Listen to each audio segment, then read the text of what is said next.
Hi అండి, welcome back to my channel Vaishnavi విశేషాలు. ఈరోజు మనం స్ట్రీట్ స్టైల్ బఠానీ చాట్ని ఇంట్లోనే ఎలా చేసుకోవాలో చూసేద్దాం. ఇది వచ్చేసి చాలా సింపుల్గా చేసుకోవచ్చు, టేస్ట్ కూడా చాలా బాగుంటుంది. అలాగే చాలా తక్కువ ఇంగ్రీడియంట్స్ యూస్ చేసి చేసుకోవచ్చు. మరి దాని ప్రాసెస్ ఎలానో చూసేద్దాం. అంతకంటే ముందు మన ఛానల్ని సబ్స్క్రైబ్ చేసుకోకపోతే ప్లీజ్ సబ్స్క్రైబ్ చేసుకోండి. అలాగే వీడియోని లైక్ చేయండి. ఈ బఠానీ చాట్ కోసం నేనైతే ఇక్కడ పచ్చి బఠానీలని తీసుకున్నాను. వీటిని డ్రై బఠానీతో కూడా చేసుకోవచ్చు అనమాట. కాకపోతే వాటిని మనం ముందే నానబెట్టుకోవాల్సి ఉంటుంది. నేనైతే ఇక్కడ ఒక చిన్న కప్తో పచ్చి బఠానీలు అయితే తీసుకున్నాను. తర్వాత 2 ఆలుగడ్డలని తీసుకొని ఇలా సగానికి కట్ చేసి వేసుకోవాలన్నమాట. తర్వాత తగినన్ని వాటర్ యాడ్ చేసుకొని మూత పెట్టేసి ఒక 2 నుంచి 3 విజిల్స్ వచ్చే వరకు ఉడికించుకోవాలి.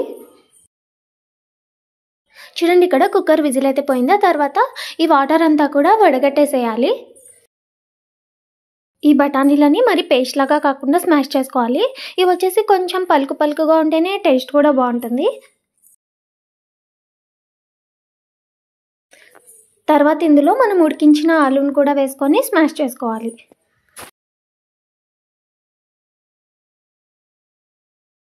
తర్వాత ఇందులో కొద్దిగా వాటర్ యాడ్ చేసి స్టవ్ పైన పెట్టేసి ఉడికించుకోవాలి. తర్వాత ఇందులో కొద్దిగా చింతపండు రసం, రుచికి సరిపడా ఉప్పు, కొద్దిగా బెల్లం వేసుకోవాలి. ఆ తర్వాత కొద్దిగా సాంబార్ పొడి, అలాగే కొంచెం కారం పొడిని వేసుకోవాలి. ఇంకా మిగిలిన మసాలాలు కానీ వేరే ఏ పొడులు కూడా ఏవి అవసరం లేదనమాట.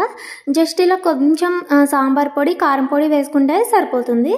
ఆ తర్వాత వీటన్నిటిని కూడా కొంచెం దగ్గర పడే వరకు ఉడికించుకోవాలి.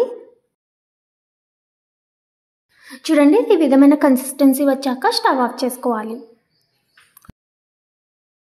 తర్వాత దీన్ని సర్వింగ్ బౌల్లోకి వేసుకున్న తర్వాత ఇందులో పప్పు బిళ్ళలు కానీ లేదంటే ఏదైనా మిక్స్చర్ కానీ ఇందులో పైన వేసుకున్నామంటే టేస్ట్ అయితే చాలా బాగుంటుంది.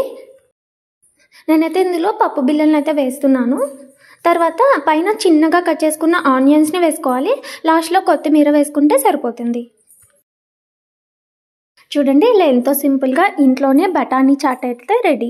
ఈ విధంగా చేసి పెట్టారంటే పిల్లలు కూడా ఇష్టంగా తింటారు. మరి ఈ రెసిపీని మీరు కూడా తప్పకుండా ట్రై చేయండి. వీడియో నచ్చితే లైక్ చేసి షేర్ చేయండి. అలాగే మన ఛానల్ని సబ్స్క్రైబ్ చేయండి. వీడియో ఎలా ఉందో కామెంట్స్లో కామెంట్ చేయండి.